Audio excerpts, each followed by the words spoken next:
And there's so much to say about them. It's such a misuse of time. He gave Coppola 2 masterpieces, then swore he'd never do it again. Behind closed doors, Brando called it betrayal, creative theft masked as collaboration. Brando didn't leave Hollywood quietly. He left with a grudge, and a final message no one heard until now. The genesis of a legendary collaboration. He never said it out loud, but behind closed doors, Marlon Brando made it clear he would never put himself under Francis Ford Coppola's direction again. "He'll never control me again," Brando reportedly told a close confidant in the late 1980s, long after the films were finished but the wounds still fresh. The man who helped make him immortal was also, in Brando's eyes, a manipulator, a director who demanded too much and offered too little in return. And their strange, brilliant partnership had always been built on tension. From the very beginning, it was a battle of power, pride, and performance. When Coppola first floated Brando's name for The Godfather, Paramount executives were horrified. Brando was box office poison by the early 1970s. Unpredictable, difficult, and too expensive. His last few films had flopped, and studios whispered about the chaos he brought to every production. Paramount outright refused. Coppola had to fight them, not just with arguments, but with strategy. He offered to make Brando do a screen test. If Brando passed, he'd take a major pay cut and put up a personal bond to guarantee good behavior. It was a humiliating deal for an actor of Brando's stature, but Coppola didn't flinch. And Brando, surprisingly, played along. The infamous screen test is now Hollywood legend. Brando slicked back his hair with shoe polish, stuffed cotton balls in his cheeks to create Vito Corleone's bulldog jowls, and improvised the slow, raspy voice that would become iconic. Paramount couldn't argue anymore. Brando was undeniable. But even as he gave Coppola what he needed, Brando made it clear who was in charge. On set, he refused to memorize lines. Instead, he relied on cue cards placed just off camera, sometimes held by assistants, sometimes taped to walls, even props. At one point, Robert Duvall reportedly had Brando's lines taped to his chest. It wasn't laziness. Brando believed spontaneity made a scene feel alive. But to Coppola, it was a nightmare. Every scene with Brando became a negotiation, a delicate balance of directing without pushing too hard. Coppola needed Brando, but he couldn't fully direct him, and Brando knew it. Still, the tension didn't break them. Not yet. In fact, when Coppola himself was nearly fired from the project, Paramount furious over budget overruns and production delays, it was Brando who stepped in. He threatened to walk if Coppola was removed. The studio backed off. That moment solidified the legend.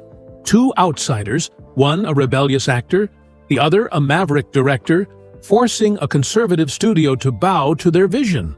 But that alliance was always conditional. Even during The Godfather, Brando kept Coppola at arm's length. He refused to attend the Oscars when he won Best Actor, instead sending a Native American activist to reject the award on his behalf. It was a political gesture, yes, but also a message. Brando would not play by anyone's rules, not the Academy's, not Hollywood's, and not Coppola's. Coppola, for his part, saw the brilliance but carried the scars. In interviews, he called Brando a genius, but also admitted that directing him was exhausting. "You don't direct Brando," Coppola once said. "You coax him." Even during the film's final scenes, Vito's death in the garden, Brando ignored most direction. He stuffed orange slices in his mouth and improvised the entire performance. It worked. The scene was unforgettable. But again, it was Brando showing Coppola who really shaped the moment. The push-pull dynamic between them was electric on screen, but frayed behind it. Brando respected Coppola's talent, but resented his control. Coppola revered Brando's instincts, but feared his unpredictability. And both men were, in their own way, deeply insecure. Brando hid his behind performance art and disdain for authority. Coppola masked his in perfectionism and micromanagement. They needed each other, at least for a while. Brando's performance gave The Godfather its soul. Coppola's direction gave it shape. The film changed cinema, but from that very first shoot, Brando knew this wouldn't last. "He thinks he's the puppeteer," Brando reportedly muttered during one late-night shoot. "But I've got the strings." Whether he meant it as a joke or a warning, Coppola took note. The deeper their collaboration went, the harder it became to hold together. Respect turned to tension. Tension turned to resentment. And what started as a revolutionary partnership began to crack.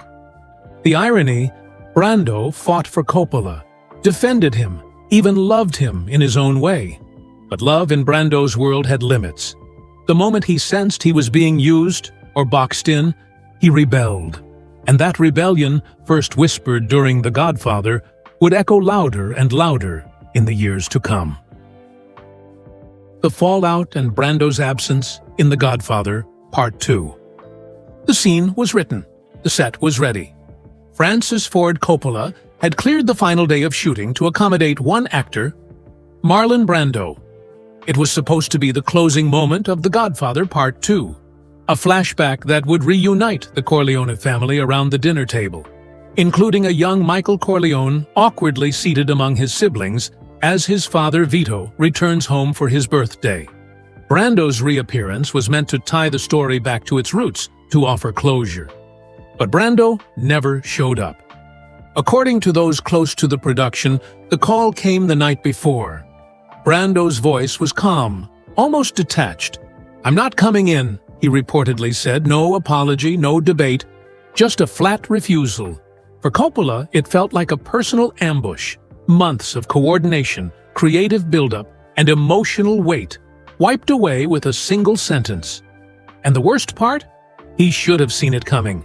Brando claimed it was about money. The studio, he said, was offering a fee that insulted him.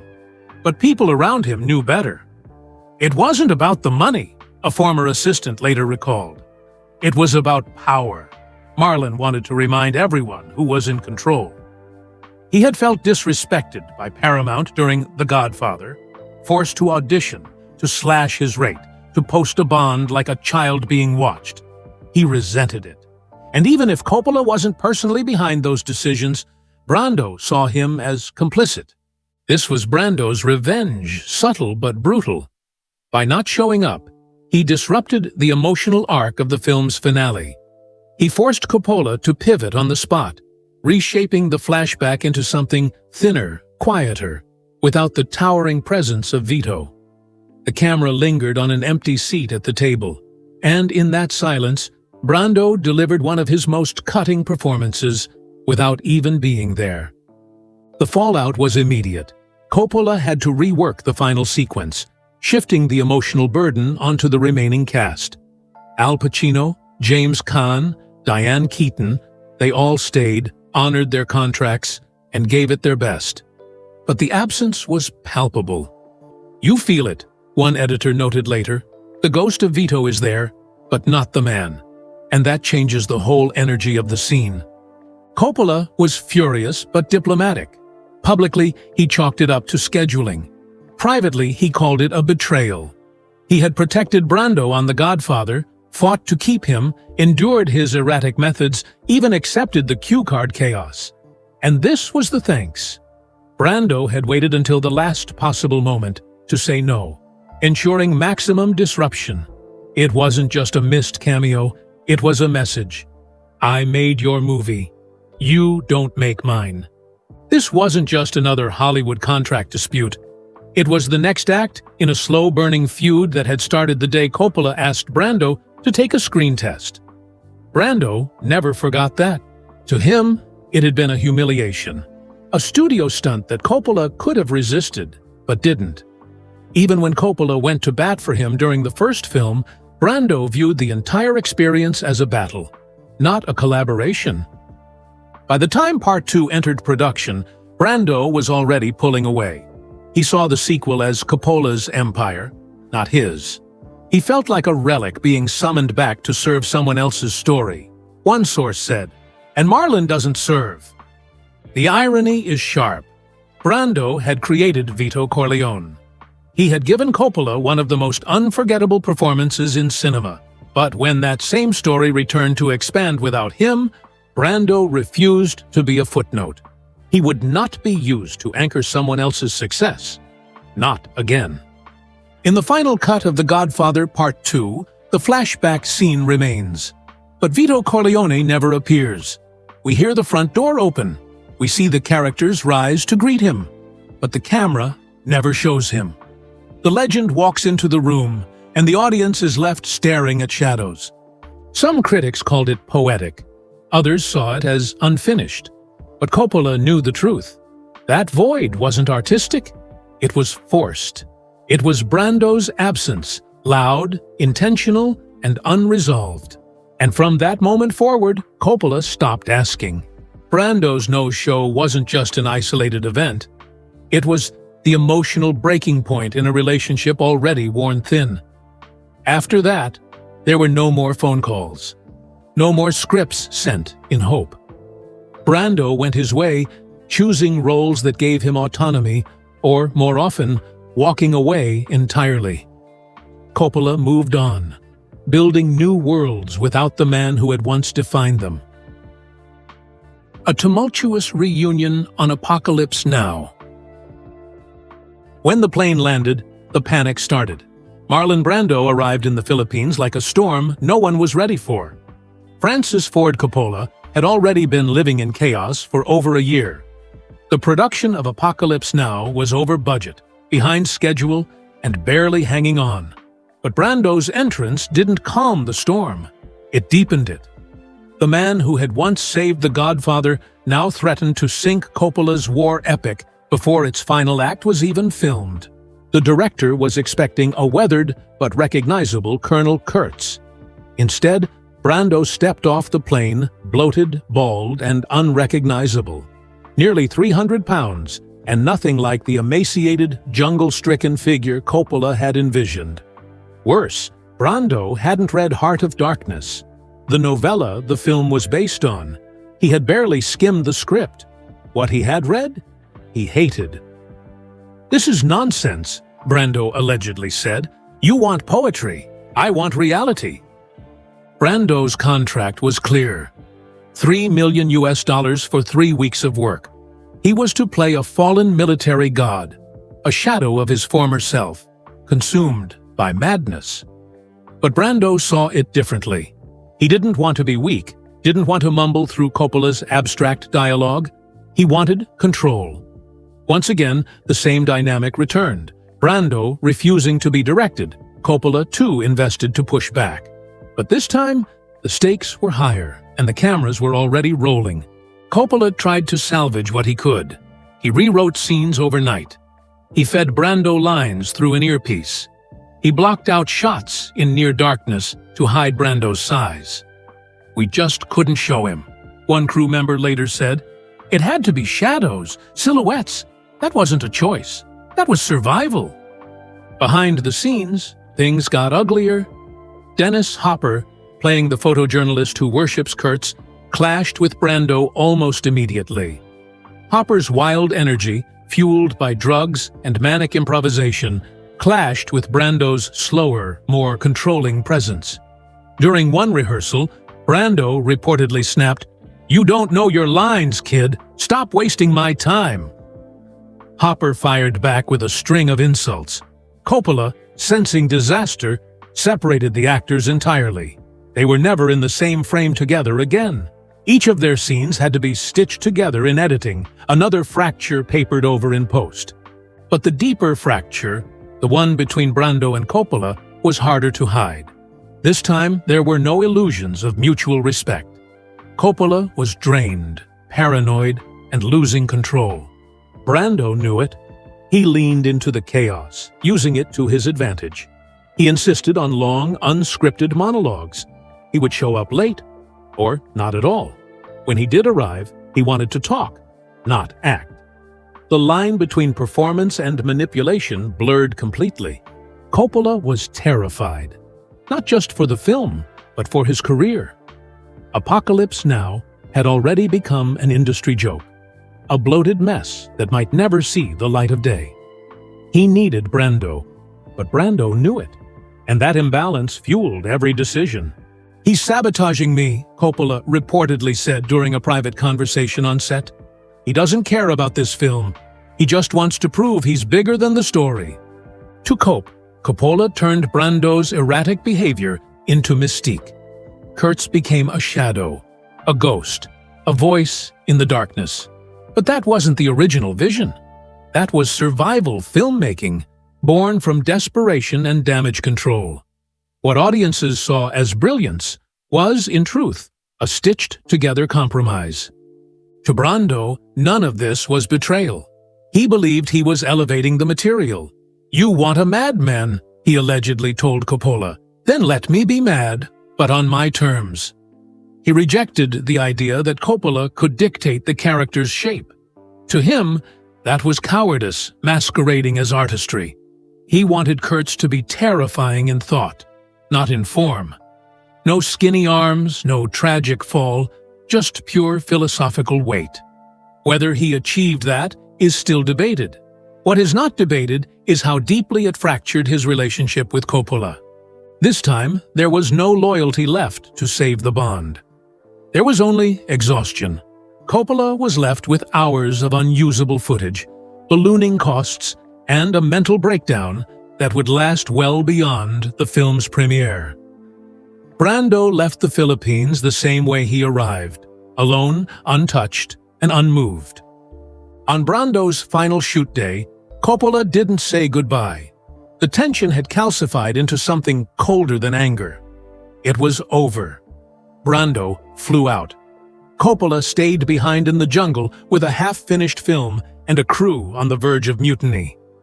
In later interviews, Coppola would call Brando a mystery, but his eyes told a different story.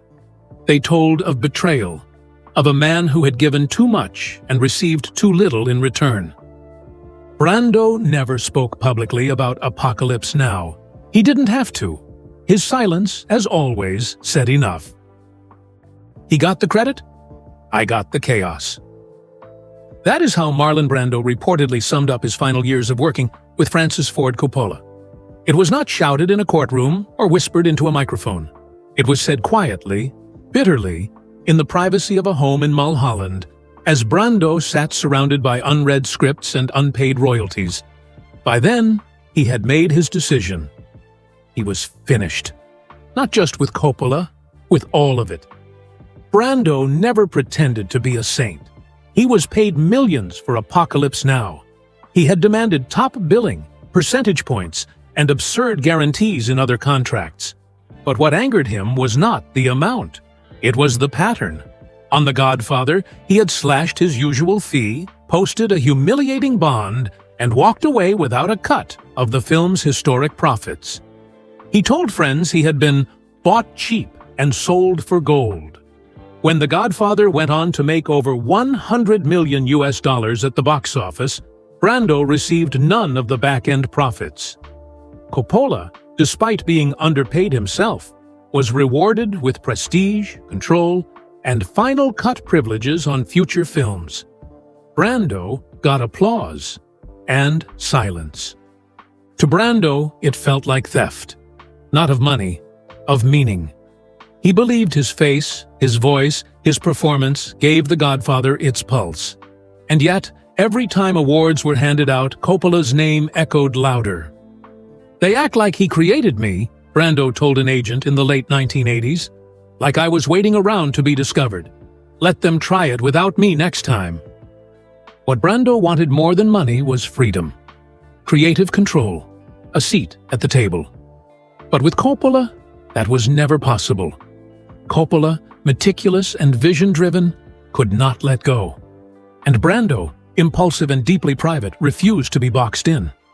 On The Godfather, they had clashed over line readings, blocking, and tone. On Apocalypse Now, they clashed over philosophy, character, and chaos itself. Beneath the financial disputes and on-set tension was a deeper chasm. Brando believed in instinct. Coppola believed in structure. Brando trusted the moment. Coppola trusted the blueprint. They were both brilliant. They were never compatible. Brando's approach was about surrender. He never rehearsed, rarely studied, and often showed up late or with no preparation at all. He believed true art came from chaos, but Coppola had been nearly broken by that chaos. Apocalypse Now nearly killed his career and his health. He told interviewers he was not the same person after that shoot. Brando, he felt, had made it harder than it ever had to be. And Brando, watching Coppola carve mythical meaning out of what he saw as suffering, began to retreat. He no longer saw Coppola as a comrade. He saw him as a manipulator, someone who mined his volatility, then painted himself as the victim of it.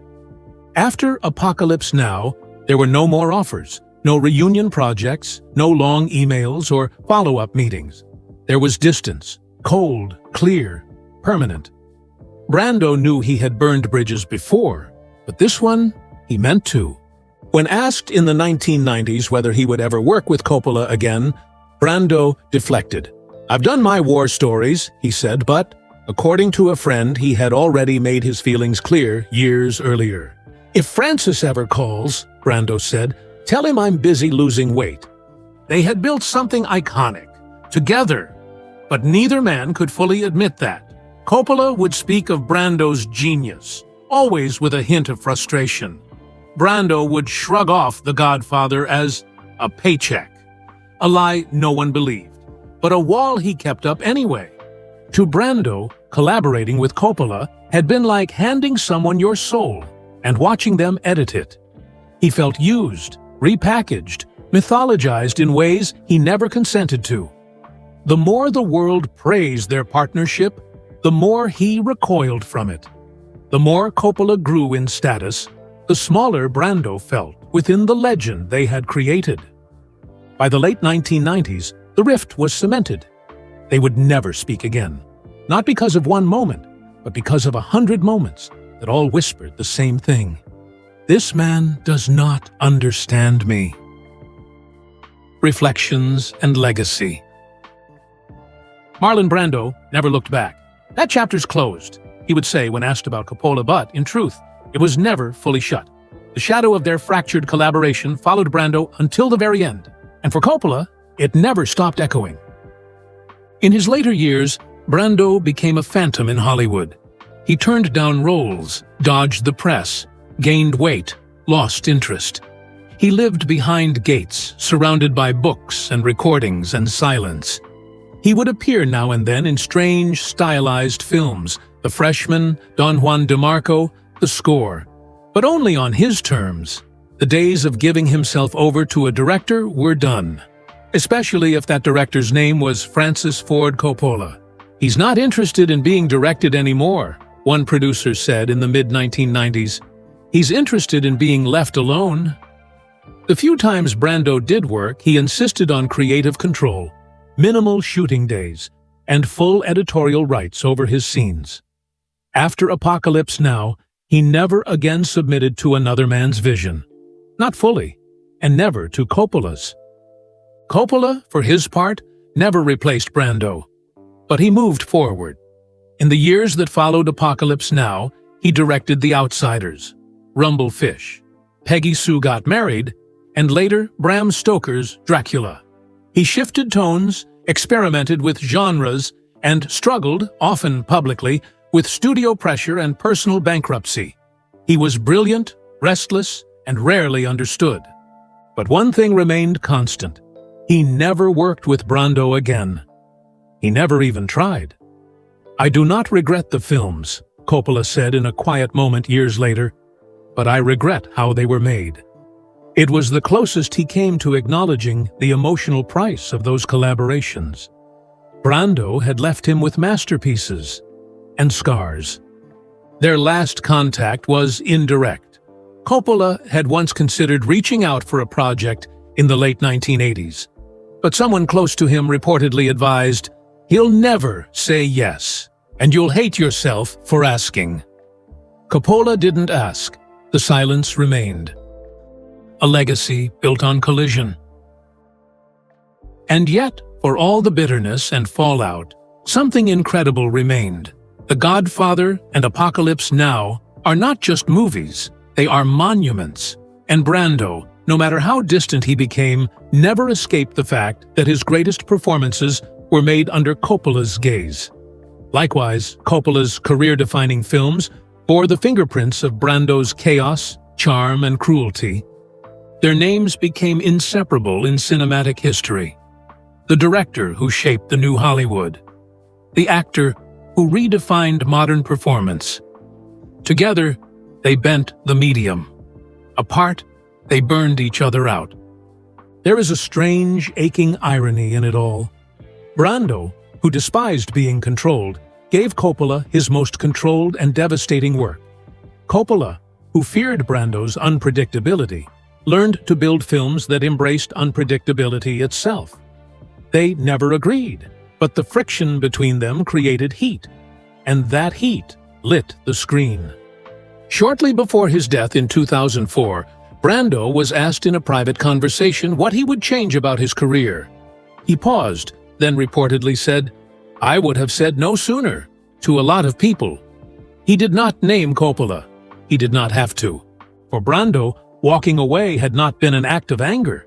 It was an act of protection.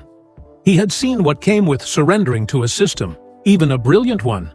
He wanted out. Not because Coppola failed him, but because Coppola had, in some ways, captured too much of him.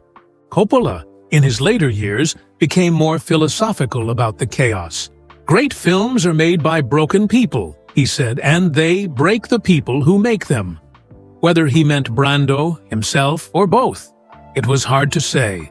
But by then, the damage had settled into legend. The two men never reconciled. They never needed to. Their work had already done the talking and the wounding. What they made together was enough. What they left unsaid was louder. Some partnerships end in applause. Others end in silence. Brando and Coppola gave us brilliance, but they could never give each other peace. Whose side were you on when this feud happened? And whose side are you on now? Leave a comment, share your thoughts, and subscribe for more untold stories behind Hollywood's greatest icons.